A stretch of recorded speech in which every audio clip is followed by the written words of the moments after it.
ನಮಸ್ಕಾರ, ಕನ್ನಡ ಒನ್ನಿಗೆ ಸ್ವಾಗತ. ನಾನು ನಿಮ್ಮ ಭಾಗ್ಯನಾರಾಯಣ ಬೊಗವರಪು. ಬಿಹಾರದಲ್ಲಿ ಇವತ್ತು ಬಂದಿತ್ತು.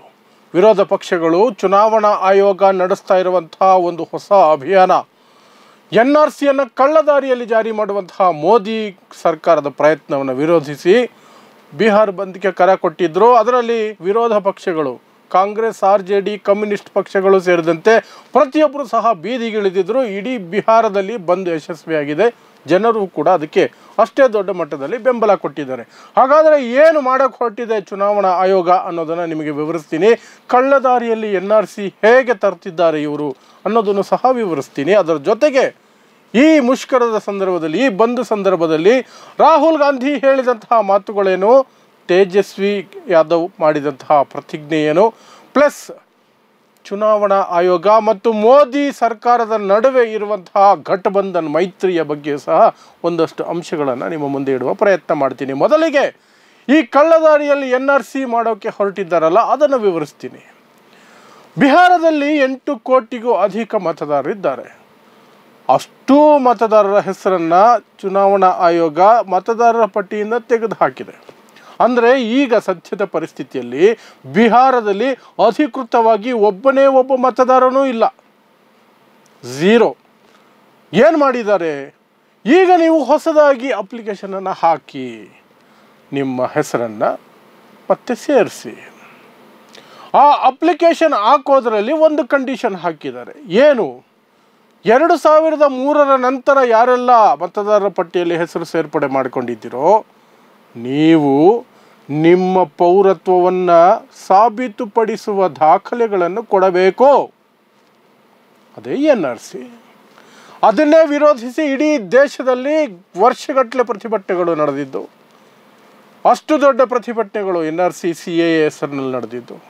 ಈ ದೇಶದ ಪ್ರಜ್ಞಾವಂತ ಜನ, ಅಲ್ಪಸಂಖ್ಯಾತರು, ದಲಿತರು ಬೀದಿಗೆ ಬಂದು ಹೋರಾಡಿದ್ದು. ಅದಕ್ಕೆ ಹೆದರಿಕೊಂಡು ಆ ಕ್ಷಣಕ್ಕೆ ಸುಮ್ಮನೆ ಇದ್ದಂತಹ ಕೇಂದ್ರ ಸರ್ಕಾರ ಈಗ ಕಳ್ಳದಾರಿಯಲ್ಲಿ ಚುನಾವಣೆ ಹೆಸರಿನಲ್ಲಿ, ಮತದಾರರ ಪಟ್ಟಿ ಹೆಸರಿನಲ್ಲಿ ಈ ಕೆಲಸ ಮಾಡೋಕ್ಕೆ ಹೊರಟಿದೆ. ಈಗ ಅದರ ವಿರುದ್ಧನೇ ಇವತ್ತು ಬಂದನ್ನು ಕರೆಯಲಾಗಿತ್ತು. ಯಾಕೆ ಅಂದರೆ 2003ಕ್ಕಿಂತ ಮೊದಲು ಯಾರೆಲ್ಲ ಇದು ಮಾಡಿದಾರೋ ಅವರು ಸಾಮಾನ್ಯವಾದಂತಹ ಡಾಕ್ಯುಮೆಂಟ್ಗಳನ್ನು ಕೊಟ್ಟರೆ ಸಾಕು, ಒಂದು ಸ್ಕೂಲ್ ಸರ್ಟಿಫಿಕೇಟು, ಬೇರೆ ಏನಾದರೂ. ಆದರೆ 2003 ನಂತರ ಮತದಾರರ ಪಟ್ಟಿಯಲ್ಲಿ ಸೇರ್ಪಡೆಯಾಗಿದೆಯಲ್ಲ ಸುಮಾರು 1.25 ಕೋಟಿ ಮತದಾರರು, ಅವರು ಆಧಾರ್ ಕಾರ್ಡ್ ಕೊಟ್ಟರೆ ನಡೆಯಲ್ವಂತೆ. ಹಳೆ ವೋಟರ್ ID ಅಂತೂ ಇಲ್ಲ ಬಿಡಿ, ತೆಗೆದು ಬಿಸಾಕಿದ್ರು. Ration card ನಡೆಯಲ್ವಂತೆ.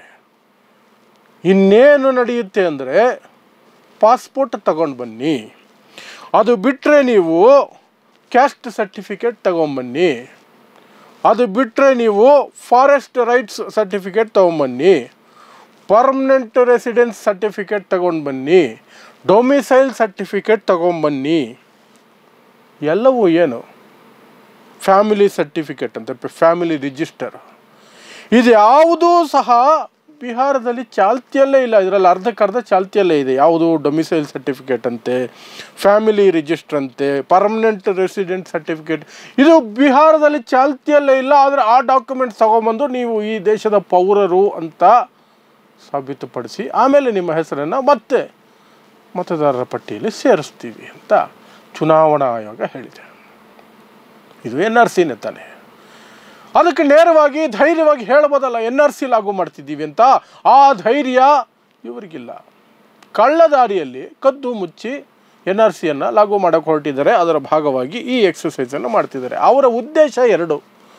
ಒಂದು, NRCಯನ್ನು ಕಳ್ಳದಾರಿಯಲ್ಲೋ ಯಾವುದೋ ಒಂದು ದಾರಿಯಲ್ಲಿ ಜಾರಿ ಮಾಡಬೇಕು. ಎರಡನೇದು, ಹೇಗಾದರೂ ಮಾಡಿ ಬಿಹಾರದಲ್ಲಿ ಚುನಾವಣೆಗಳನ್ನು ಗೆಲ್ಲಬೇಕು ಅಂತ. ಹೇಗೆ ಗೆಲ್ತಾರೆ ಅಂದರೆ ಈ 2.5 ಕೋಟಿವರೆಗೂ ಮತದಾರರು ಈಗ ಹೊರಗುಳಿಯೋ ಸಾಧ್ಯತೆಗಳಿದ್ದಾವೆ. ಯಾಕಂದರೆ ಡಾಕ್ಯುಮೆಂಟ್ಸ್ ಅವ್ರ ಕೈಲಿ ಕೊಡೋಕ್ಕಾಗ್ತಿಲ್ಲ. ಎಲ್ಲಿಂದ ಸರ್ತಾರೆ ಈ ಫ್ಯಾಮಿಲಿ ಸರ್ಟಿಫಿಕೇಟ್ ಅಂತೆ, ಪರ್ಮನೆಂಟ್ ರೆಸಿಡೆಂಟ್ ಸರ್ಟಿಫಿಕೇಟ್ ಅಂತೆ, ಅವು ಬಿಹಾರದಲ್ಲಿ ಚಾಲ್ತಿಯಲ್ಲೇ ಇಲ್ಲ. ಅವುಗಳನ್ನು ಮಾಡಿಸೋದಕ್ಕೆ ಇದೇ ಇಲ್ಲ. ಕ್ಯಾಸ್ಟ್ ಸರ್ಟಿಫಿಕೇಟ್ ಒಂದು ಸಿಗ್ಬೋದು. ಕ್ಯಾಸ್ಟ್ ಸರ್ಟಿಫಿಕೇಟ್ ಎಲ್ಲರೂ ಮಾಡಿಸಿರಲ್ಲ, SC STಗಳು ಮಾಡಿಸಿರ್ತಾರೆ ಕೆಲವರು. ಅವರು ಏನೋ ಸರ್ಕಾರಿ ಯೋಜನೆಗಳಿಗೆ, ಸ್ಕಾಲರ್ಶಿಪ್ಗೆ, ಕೆಲಸಗಳಿಗೆ, ರಿಸರ್ವೇಷನ್ಗೆ, ಆ ಸಾಧ್ಯತೆಗಳಿಗೆ ಸಾಕಷ್ಟು ಬೇರೆ ಜಾತಿಯವರು ನಮಗೇನು ಇಲ್ವಲ್ಲ, ರಿಸರ್ವೇಷನ್ ಇಲ್ವಲ್ಲ ಅನ್ನೋ ಕಾರಣಕ್ಕೆ ಅವರು ಜಾತಿ ಸರ್ಟಿಫಿಕೇಟ್ ಮಾಡಿಸಿರಲ್ಲ. ಇದರಲ್ಲಿ ದೊಡ್ಡ ವಿಚಾರ ಅಂದರೆ ಟಾಯ್ಲೆಟ್ಗೆ ಹೋದರೂ ಆಧಾರ್ ತೋರಿಸಿ ಅನ್ನೋ ಮಟ್ಟಕ್ಕೆ ಆಧಾರನ್ನು ಎಲ್ಲದಕ್ಕೂ ಜೋಡಿಸ್ಬೇಕು ಅಂತ ಹೇಳಿರೋ ಸರ್ಕಾರ ಇದಕ್ಕೆ ಆಧಾರ್ ಒಪ್ಪಲ್ವಂತೆ. ಆಧಾರ್ ಒಪ್ಪಲ್ಲ, ರೇಷನ್ ಕಾರ್ಡು ನಾವು ಒಪ್ಪಲ್ಲ. ಅದೆರಡೇ ಬಡವರ ಹತ್ರ ಇರುವಂತಹ ಡಾಕ್ಯುಮೆಂಟ್. ಅದು ಬಿಟ್ಟರೆ ವೋಟರ್ ಐ ಡಿನ ನೀವು ನಲ್ಲಿಫೈ ಮಾಡಿದ್ದೀರಿ. ಬಡವರು, ಅನಕ್ಷರಸ್ಥರು ಬಿಹಾರದಲ್ಲಿ ಇವತ್ತಿಗೂ ಸಹ 65% ಸಾಕ್ಷರತೆ. 100ಕ್ಕೆ 35 ಚಿಲ್ಲರೆ ಜನಕ್ಕೆ ಓದೋಕ್ಕೆ ಬರೆಯೋಕ್ಕೆ ಬರಲ್ಲ, ಅನಕ್ಷರಸ್ಥರವರು. ಅವರನ್ನು ಈ ರೀತಿ ಫಾರ್ಮ್ ಫಿಲಪ್ ಮಾಡು, ಅರ್ಜಿ ಸಲ್ಲಿಸು, ನೀನು ಮತ್ತೆ ಹೊಸದಾಗಿ ಮತದಾರರ ಪಟ್ಟಿಯಲ್ಲಿ ಹೆಸರು ಸೇರಿಸ್ಕೊ. ಅದರಿಂದನೇ ರೋಸಿ ಅರ್ಧ ಜನ ಸುಮ್ಮನೆ ಆಗ್ಬೋದು. ಹೇಗಾದರೂ ಮಾಡಿ ಬಿಹಾರ ಗೆಲ್ಲಲೇಬೇಕು, NRC ತರಬೇಕು. ಎರಡೂ ತಂತ್ರಗಳನ್ನು ಮುಂದೆ ಇಟ್ಕೊಂಡು ಇದನ್ನು ಮಾಡ್ತಾ ಇರೋ ರೀತಿಯಲ್ಲಿದೆ. ಮತ್ತು ಎಲೆಕ್ಷನ್ ಕಮಿಷನ್ ನರೇಂದ್ರ ಮೋದಿಯವರ ಸರ್ಕಾರದ ತಾಳಕ್ಕೆ ತಕ್ಕಂತೆ ಕುಣಿತಾ ಇದೆ ಅನ್ನೋದು ಸ್ಪಷ್ಟವಾಗಿ ಇಲ್ಲಿ ಅರ್ಥ ಆಗುತ್ತೆ. ಇದು ಕಳ್ಳದಾರಿಯಲ್ಲಿ NRC ತರ್ತಿರುವಂತಹ ಪ್ರಯತ್ನದ ವಿವರಣೆ. ಇನ್ನು ಇವತ್ತೇನಾಯಿತು, ಅದನ್ನು ವಿರೋಧಿಸಿ ವಿಪಕ್ಷಗಳು ಚುನಾವಣಾ ಆಯೋಗಕ್ಕೆ ಕಂಪ್ಲೇಂಟ್ ಕೊಟ್ಟವು. ಚುನಾವಣಾ ಆಯೋಗದ ಮುಂದೆ ಪ್ರತಿಭಟನೆಗಳು ಮಾಡಿದ್ರು, ಸಭೆ ನಡೆಸಿದ್ರು, ಏನೆಲ್ಲ ಮಾಡಿದ್ರು. ಚುನಾವಣಾ ಆಯೋಗ ಪಾಪ ಮೋದಿ ಹೇಳಿದ ಮೇಲೆ ಅವ್ರಿಗೆ ಎಲ್ಲಿಂದ ಧೈರ್ಯ ಬರಬೇಕು? ಚುನಾವಣಾ ಆಯೋಗದ ಮುಖ್ಯ ಚುನಾವಣಾಧಿಕಾರಿಯನ್ನು ಆಯ್ಕೆ ಮಾಡೋದಕ್ಕೆ 3 ಮತಗಳಿದೆ. ಒಂದು ಪ್ರಧಾನಮಂತ್ರಿ, ಎರಡನೇದು ಪ್ರಧಾನಮಂತ್ರಿಗಳ ಸಂಪುಟದಲ್ಲಿರುವ ಸಚಿವರಂತೆ, ಮೂರನೇದು ವಿರೋಧ ಪಕ್ಷದ ನಾಯಕ. ಈ ವಿರೋಧ ಪಕ್ಷದ ನಾಯಕ ಒಂದೇ ಓಟು, ಇವರಿಬ್ಬರು ಗೌರ್ಮೆಂಟ್ ಓಟು. ಆ ಹಿನ್ನೆಲೆ ಯಾವ ರೀತಿ ಮುಖ್ಯ ಚುನಾವಣಾ ಅಧಿಕಾರಿಯ ಆಯ್ಕೆಯಲ್ಲಿ ನ್ಯಾಯಸಮ್ಮತವಾಗಿ ನಡೆಯುತ್ತೆ ಅಂದರೆ ಮೋದಿ ಅಥವಾ ಆಡಳಿತ ಪಕ್ಷದವರು ಯಾರನ್ನು ಆಯ್ಕೆ ಮಾಡಿದ್ರೆ ಅವರೇ ಆಗುತ್ತೆ. ಆದರೆ ಸುಪ್ರೀಂ ಕೋರ್ಟ್ ಮಧ್ಯೆ ಬಂದು ನಮ್ಮನ್ನು ಒಬ್ಬರನ್ನಾಗಿ ಮಾಡಿಕೊಳ್ಳಿ, supreme court CJI chief justice of ಇಂಡಿಯಾನೂ ಇರಬೇಕು, ವಿರೋಧ ಪಕ್ಷದ ನಾಯಕ ಚೀಫ್ ಜಸ್ಟಿಸ್ ಆಫ್ ಇಂಡಿಯಾ ಮತ್ತು ಪ್ರಧಾನಮಂತ್ರಿ 3 ಜನ ಇರಲಿ ಅಂದರೆ ಸರ್ಕಾರ ಒಪ್ಪಲೇ ಇಲ್ಲ. ಮೋದಿ ಸರ್ಕಾರ ಒಪ್ಪಲೇ ಇಲ್ಲ. ಹಂಗಾಗಲ್ಲ. ಯಾಕಂದ್ರೆ ಇಂಥವೆಲ್ಲ ಮಾಡಬೇಕಲ್ಲ, ಅವರ ತಾಳಕ್ಕೆ ತಕ್ಕಂಥ ಕುಣಿಯುವಂತಹವರು ಚುನಾವಣಾ ಅಧಿಕಾರಿಯಾಗಿ ಬರಬೇಕಲ್ಲ, ಆಯುಕ್ತರಾಗಿ ಬರಬೇಕಲ್ಲ. ಆ ಕಾರಣಕ್ಕೆ ಸೊ ಇದರ ವಿರುದ್ಧ ಇವತ್ತು ದೊಡ್ಡ ಪ್ರತಿಭಟನೆ ಅಥವಾ ಬಂದ್ಗೆ ಕರೆ ಕೊಡಲಾಗಿತ್ತು. ವಿಪಕ್ಷಗಳು, ಮಹಾಗಠಬಂಧನ್, ಕಾಂಗ್ರೆಸ್, RJD ಮತ್ತು ಕಮ್ಯುನಿಸ್ಟ್ ಪಕ್ಷಗಳು ಮತ್ತು ಸಣ್ಣ ಪುಟ್ಟ ಪಕ್ಷಗಳೆಲ್ಲ ಸೇರಿಕೊಂಡು ಮಹಾಗಠಬಂಧನ್ ಅಂತ ಮಾಡ್ಕೊಂಡಿದೆ. ರಾಷ್ಟ್ರಮಟ್ಟದಲ್ಲಿ ಅದು ಇಂಡಿಯಾ ಬ್ಲಾಕ್ ಅಂತ ಕರೆಸ್ಕೊಳ್ಳುತ್ತೆ. ಅದಿವತ್ತು ದೊಡ್ಡ ಮುಷ್ಕರ ಅಥವಾ ಬಂದ್ಗೆ ಕರೆ ಕೊಟ್ಟಿತ್ತು. ಆ ಬಂದಿನ ಭಾಗವಾಗಿ ರಾಹುಲ್ ಗಾಂಧಿ ಮತ್ತು ತೇಜಸ್ವಿ ಯಾದವ್ ದೊಡ್ಡ ಮಟ್ಟದಲ್ಲಿ ಭಾಷಣಗಳನ್ನು ಮಾಡಿದ್ರು. ಮಿಕ್ಕಂತೆ ಇಡೀ ಬಿಹಾರದಲ್ಲಿ ಅಲ್ಲಲ್ಲಿ ಒಂದಷ್ಟು ಸಣ್ಣ ಪುಟ್ಟ ಹಿಂಸಾತ್ಮಕ ಘಟನೆಗಳು ಸಹ ನಡೆದವು. ರೈಲ್ ರೋಕೋ ನಡೀತು, ರಸ್ತೆಗಳಲ್ಲಿ ಟೈರ್ಗಳಿಗೆ ಬೆಂಕಿ ಹಚ್ಚೋದು, ಅದು ಮಾಮೂಲಿ ಬಂದಲ್ಲಿ ಏನೇನು ನಡೀಬೇಕೋ ಎಲ್ಲವೂ ನಡೀತು. ಅದರಲ್ಲಿ ವಿಶೇಷ ಏನು ಅಂದರೆ ಜನ ಬೀದಿಗೆ ಬಂದಿದ್ದರು, ಜನ ರೋಸಿ ಹೋಗಿದ್ದಾರೆ. ಚುನಾವಣಾ ಆಯೋಗಕ್ಕೆ ಡಾಕ್ಯುಮೆಂಟ್ಸ್ ಕೊಡೋದಕ್ಕೆ ಕಷ್ಟ ಆಗ್ತಿದೆ. ತಹಸೀಲ್ದಾರ್ ಆಫೀಸ್ಗೆ ಏನಾದರೂ ಡಾಕ್ಯುಮೆಂಟ್ ಕೇಳ್ಕೊಂಡು ಹೋದರೆ 10 ರಿಂದ 12 ದಿನ ಅಂತ ಅಫಿಷಿಯಲ್ ಆಗಿ ಟೈಮ್ ಲಿಮಿಟ್ ಇದೆಯಂತೆ. ಅರ್ಜಿ ಸಲ್ಲಿಸಿದ 10-12 ದಿನದಲ್ಲಿ ಆಗುತ್ತೆ ಅಂತ. ಇವರು ಮುಂದಿನ ತಿಂಗಳು ಸೆಪ್ಟೆಂಬರ್ ಒಳಗೆ ಎಲ್ಲ ಡಾಕ್ಯುಮೆಂಟ್ಸು ಸಬ್ಮಿಟ್ ಮಾಡಿ ಮತದಾರರ ಪಟ್ಟಿಯಲ್ಲಿ ಮತ್ತೆ ಸೇರಿಸ್ಕೊಳ್ಬೇಕು. ಇದು ಇವರು ಮಾಡ್ತಿರೋಂತಹ ಅವಾಂತರ. ಹಾಗಾಗಿ ಜನ ಬೀದಿಗೆ ಬಂದಿದ್ದರು. ಹಾಗಾಗಿ ಇವತ್ತು ರಾಹುಲ್ ಗಾಂಧಿ ಹೇಳಿದಂತಹ ಮಾತುಗಳೇನು ಅಂದರೆ, ಮಹಾರಾಷ್ಟ್ರ ರೀತಿಯಲ್ಲಿ ಇಲ್ಲಿಯೂ ಸಹ ಚುನಾವಣೆಯನ್ನು ಕದ್ದು ಬಿಡಬೇಕು ಅಂತ ಪ್ರಯತ್ನ ಮಾಡ್ತಿದ್ದಾರೆ. ಅಲ್ಲಿ ಯಾಮಾರಿದ್ವಿ ನಾವು, ಇಲ್ಲಿ ಯಾಮಾರಲ್ಲ. ಅಲ್ಲಿ ಯಾಮಾರಿದ್ವಿ, 70 ಲಕ್ಷ ಮತದಾರರನ್ನು ಕದ್ದು ಮುಚ್ಚಿ ರಾತ್ರಿ ಸೇರಿಸಿದ್ರು. ಇಲ್ಲಿ ಅಂತಹದ್ದೇ ಅವಕಾಶ ಮಾಡಿಕೊಡಲ್ಲ. ಸಂವಿಧಾನವನ್ನು ರಕ್ಷಣೆ ಮಾಡೋಕ್ಕೆ ಬರ್ತೀವಿ. Election commission of India BJP RSSನ ಭಾಗದ ರೀತಿಯಲ್ಲಿ ಕೆಲಸ ಮಾಡ್ತಿದೆ ಅಂತ ನೇರವಾಗಿ ಹೇಳಿದ್ರು ರಾಹುಲ್ ಗಾಂಧಿ. ಇದೇನು ಮೊದಲಲ್ಲ, ಮೊದಲಿಂದ ಹೇಳ್ಕೊಂಡೇ ಬರ್ತಿದ್ದಾರೆ. ಮತ್ತು ಎಲೆಕ್ಷನ್ ಕಮಿಷನ್ ನಡವಳಿಕೆ ಸಹ ಅದೇ ರೀತಿಯಲ್ಲಿದೆ. ಸಂವಿಧಾನದ ರಕ್ಷಣೆಯನ್ನು ಮರ್ತೋಗಿದೆ ಅಂತ ಹೇಳಿ ರಾಹುಲ್ ಗಾಂಧಿ ಚುನಾವಣಾ ಆಯೋಗಕ್ಕೆ ಒಂದು ಎಚ್ಚರಿಕೆಯನ್ನು ಕೊಟ್ಟರು. ನೀವು ಮಾಡುವ ಪ್ರತಿಯೊಂದು ಕೆಲಸಕ್ಕೂ ಮುಂದೆ ಉತ್ತರ ಕೊಡಬೇಕಾಗತ್ತೆ, ಕಾನೂನಿಗೆ ಉತ್ತರ ಕೊಡಬೇಕಾಗತ್ತೆ. ನೀವು ಕಾನೂನಿನ ಕುಣಿಕೆಯಿಂದ ತಪ್ಪಿಸ್ಕೊಳ್ಳೋಕೆ ಸಾಧ್ಯನೇ ಇಲ್ಲ.